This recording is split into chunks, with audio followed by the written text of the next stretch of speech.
Hello students, आज बात करेंगे आपके साथ लॉर्ड माउंटबेटन योजना पर, यानी मॉडर्न हिस्ट्री का सबसे अंतिम भाग। बहुत दिनों के बाद ये मॉडर्न हिस्ट्री का पार्ट आपका ख़त्म हो गया। अब नए टॉपिक स्टार्ट करेंगे। मुझे लगता है अब आपके साथ पॉलिटी स्टार्ट करनी चाहिए। इसके बाद हम पॉलिटी स्टार्ट करेंगे। इसके मॉडर्न हिस्ट्री के भी कुछ टॉपिक रह गए हैं, कुछ टॉपिक नहीं, जो जहाँ तक भारत आज़ाद होगा वहाँ तक तो आज हम देख ही लेंगे। इसके बाद कुछ नए टॉपिक देखने की कोशिश करेंगे। नए टॉपिक देख लेंगे क्या होगा। जैसे नए टॉपिक इसमें किसान आंदोलन हुआ, कहाँ किस समय कौन कौन से किसान आंदोलन हुए, यह भी देखने की कोशिश करेंगे आपके साथ। दूसरे नंबर पर यह भी देखने की कोशिश करेंगे कौन कौन से गवर्नर जनरल और कौन कौन से वाइसराय किस किस समय पर आए और कौन कौन सी उनकी उपलब्धियाँ रहीं और भारत के लिए उन्होंने क्या क्या योगदान दिया, मतलब भारत के लिए उन्होंने कौन कौन से महत्वपूर्ण कार्य किए, यह भी देखने की कोशिश करेंगे।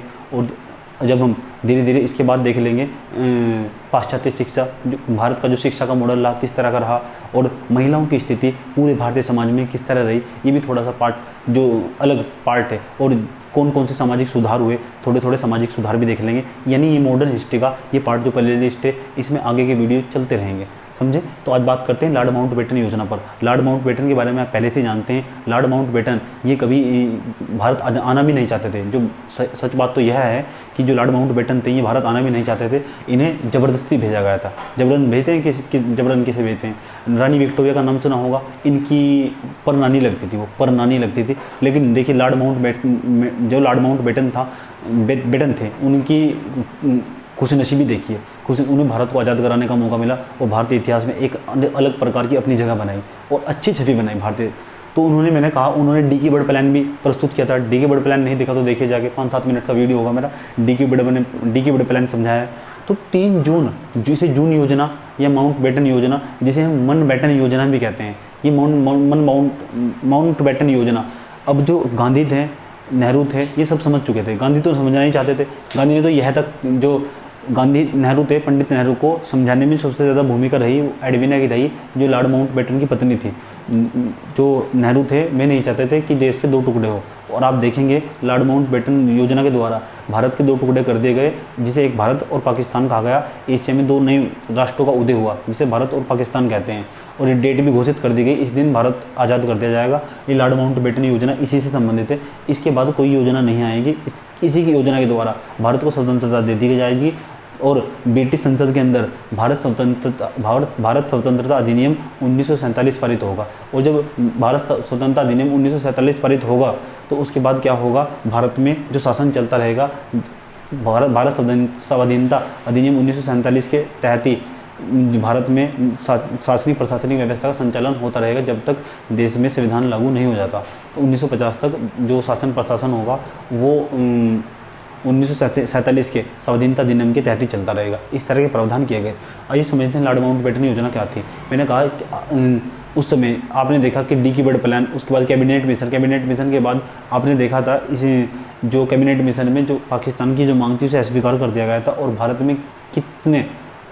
में और पाकिस्तान में और अलग अलग समुदाय में किस तरह सांप्रदायिक दंगे हुए थे, और उन दंगों में 1 लाख लगभग 80,000 लोग मारे गए थे। वेबर ने अपनी किताब में भी लिखा है कि इतने लोग मारे गए थे। और ये सांप्रदायिकता, मतलब पूरा का पूरा ये 2 भागों में, पूरा का पूरा जो भाग था भारत का 2 भागों में डिवाइड होने लगा था। धीरे धीरे अलग अलग विचारधाराएं जन्म ले रही थी।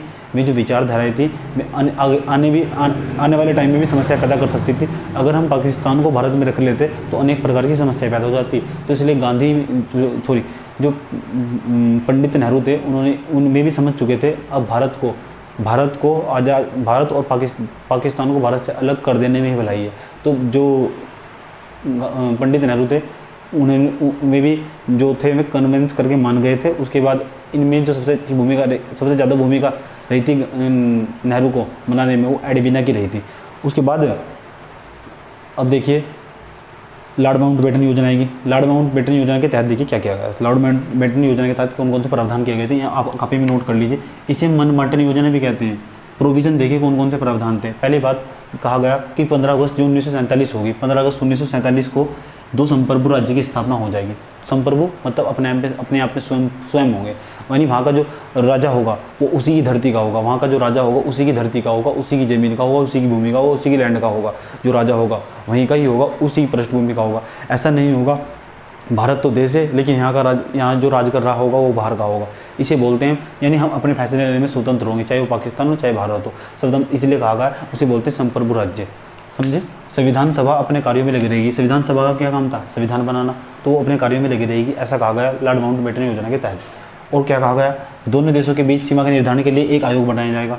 जो दो देश थे उनकी सीमा के निर्धारण के लिए एक आयोग बनाया भी गया, जिसे रेडक्लिफ आयोग कहते हैं। रेडक्लिफ नामक व्यक्ति ने ही अपना एक आयोग बनाया, उस आयोग के में अध्यक्ष रहे थे। उन्होंने ही भारत और पाकिस्तान के बीच में एक रेखा खींची, जिसे हम रेडक्लिफ रेखा कहते हैं। लेकिन यह रेखा ना, जो रेडक्लिफ रेखा थी, उसका विभाजन किया गया था, केवल कागज़ पर किया गया था। वास्तविक तौर पर आप देखेंगे तो हिंदू, मुस्लिम और सिख और ईसाई, इनमें सबसे ज़्यादा दंगे हुए थे। सिख ईसाई तो नहीं थे, लेकिन हिंदू, मुस्लिम, सिख, इनमें सबसे ज़्यादा दंगे हुए थे। इतने दंगे हुए थे क्योंकि इसका विभाजन केवल कागजी तौर पर किया गया था, मैपिंग तौर पर नहीं किया गया था। मैपिंग तौर पर नहीं किया गया था, यही कारण था इसमें सबसे ज़्यादा दंगे हुए थे हिंदू और मुस्लिम में। चलिए, देसी रजवाड़ों की सत्ता समाप्त हो जाएगी, यानी जो देसी राजा थे ना, देसी राजा थे, 562 रियासतें थी, 562 रियासतों की जो सत्ता थी, परम सत्ता थी कि एक रजवाड़ों का एक ही राजा होगा, उसकी जो सत्ता होगी वो पूरी तरह समाप्त हो जाएगी। उसके बाद देखिए, ब्रिटिश सरकार भारत तथा पाकिस्तान दोनों को सत्ता सौंप देगी। ये भी कहा गया जो ब्रिटिश सरकार होगी वो भारत और पाकिस्तान दोनों को सत्ता सौंप देगी। आगे देखिए, भारत के राजनीतिक दल से बातचीत किया जाएगा। जो भारत के राजनीतिक दल होंगे अलग अलग प्रकार के, उन सबसे बातचीत किया जाएगा, सलाह मशवरा किया जाएगा। ये कुछ प्रमुख प्रावधान थे, इससे ज़्यादा ही प्रावधान होंगे, लेकिन मैंने कुछ प्रमुख प्रावधान बताए जो आपको लॉर्ड माउंटबेटन योजना के तहत पता होने चाहिए। उसके बाद उत्तरी पश्चिमी सीमा प्रांत पर जनमत संग्रह करा जाएगा। उत्तरी पश्चिमी सीमा प्रांत समझते हैं? पंजाब, चंडीगढ़, हरियाणा, जम्मू कश्मीर के आसपास का जो क्षेत्र है, इसे बोलते हैं उत्तरी पश्चिमी सीमा प्रांत। यहाँ पर जनमत करा जाएगा कि वे लोग किसके साथ रहना चाहते हैं, कि पाकिस्तान के साथ रहना चाहते हैं कि भारत के साथ रहना चाहते हैं। चलिए, उसके बाद एक अधिनियम आएगा, उसे बोलते हैं, मैंने कहा 18 जुलाई 1947 को, भारत आज़ाद होने से एक महीने पहले 18 जुलाई 1947 को ब्रिटिश संसद जो ब्रिटिश पार्लियामेंट थी, उसमें एक अधिनियम पारित हुआ जिसे बोलते हैं भारत स्वाधीनता अधिनियम 1947। भारत स्वाधीनता अधिनियम 1947। ये था भारत स्वाधीनता अधिनियम 1947। ये पारित हुआ और कहा गया आगे जब तक भारत का संविधान लागू नहीं हो जाता, तब तक भारत के अंदर प्रशासनिक व्यवस्था का संचालन कौन से अधिनियम के तहत होगा? भारत स्वाधीनता अधिनियम या भारत स्वतंत्रता अधिनियम 1947 के तहत किया जाएगा। उसके बाद देखिए, इसी समय जो कांग्रेस के अध्यक्ष थे वे JB कृपलानी हुआ करते थे। उसके बाद जब भारत देश आज़ाद हुआ था, तो भारत देश आज़ाद होने के समय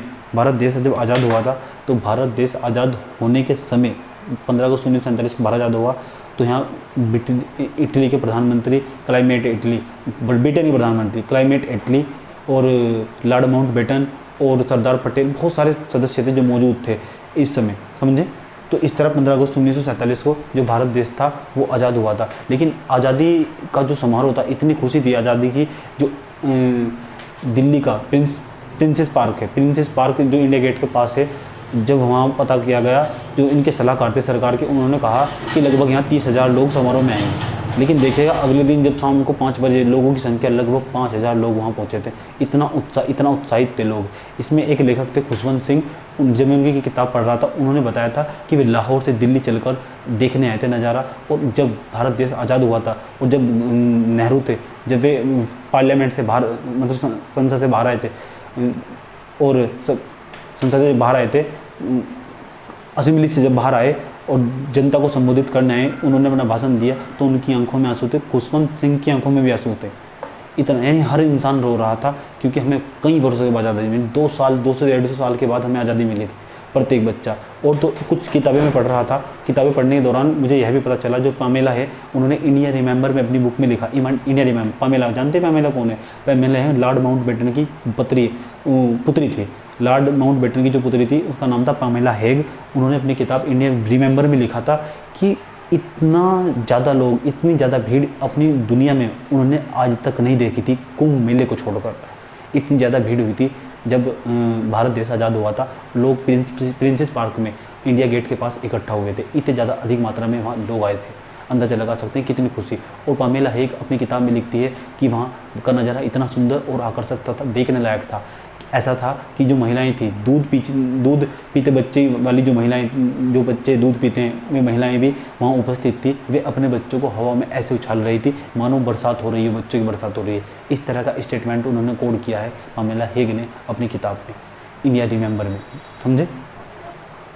चलिए छोड़िए, ये तो एक छोटा सा नज़ारा बताया मैंने आपको। लेकिन इस समय गांधी 14 अगस्त की रात को 11:55 पर जब संसद में पहुंचने वाले थे, पार्लियामेंट में पहुंचने वाले थे, लेकिन वे बहुत दुखी थे। उन्हें एक फ़ोन आया था लाहौर से।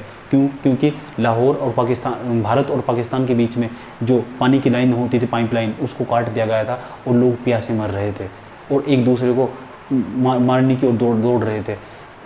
देख रहे थे कहीं कोई सिख तो नहीं है, देख रहे थे कोई सिख, देख रहे थे कहीं कोई हिंदू तो नहीं है। समझे? एक अलग प्रकार की घटना थी। तो गांधी जो नेहरू थे वे उस दिन बहुत दुखी भी थे। समझे? मैं इस कह रहे थे कि मैं इस तरह अपने देश को कैसे संबोधित करूँगा। लेकिन उनकी जो बेटी थी, क्या नाम था उनका, इंदिरा गांधी थी। इंदिरा गांधी ने क्या किया, इंदिरा गांधी ने उन्हें सहारा दिया। इंदिरा गांधी छोटी थी, उन्होंने कहा कि आप अपने भाषण पर ध्यान दीजिए। समझे? तो इस तरह की कहानी इंटरेस्टिंग कहानी है, कभी देखिए। इससे संबंधित तो मूवी भी बनाई गई है, अनेक प्रकार की मूवी देखिए और देखिए, ये तो बड़ी इंटरेस्टिंग कहानी है। तो ये लॉर्ड माउंटबेटन है, ये भारत के पहले ऐसे गवर्नर जनरल, अंतिम गवर्नर जनरल वायसराय थे जिन्हें अंतिम गवर्नर जनरल वायसराय बनने का मौका मिला। और वायसराय बनाने के लिए नेहरू, पटेल और एक दो व्यक्ति और थे जो इनके घर पर, लॉर्ड माउंटबेटन के घर पर एक वाइन की बोतल लेकर, शराब लेकर पहुंचे थे। और जैसे ही पहुंचे थे तो उन्होंने शराब का एक पैक बनाया। उन्होंने कहा कि आप न्योता देने के लिए कहा कि मेरे पास एक पूरी लिस्ट है, और लिस्ट लिफाफा दिया, इसमें मेरी पूरी लिस्ट है, आप जिसे मंत्री बनाना चाहते हैं तो मंत्री बनाने। लेकिन जो लॉर्ड माउंटबेटन थे उन्होंने खोल कर देखा, उसके अंदर कुछ भी नहीं था। क्योंकि जो पंडित नेहरू थे वे इतने खुश थे, जिन व्यक्तियों को मैं मंत्री बनाना चाहते थे वो उसका वो पेज घर ही भूल आए थे। इन्हें खुशी में इतनी खुशी हो रही थी। चलिए, ये तो भारत के देश की आज़ादी की छोटी सा झलक थी। इनकी कहानी कभी और सुनाऊंगा बाद में। इतना आपको पढ़ लेना चाहिए। ये आपका अंतिम पार्ट था, लॉर्ड माउंटबेटन योजना। आज ये भी खत्म हुआ। इसके बाद कुछ नए चैप्टर, नए सब्जेक्ट, नए सिरे से स्टार्ट करेंगे। धन्यवाद।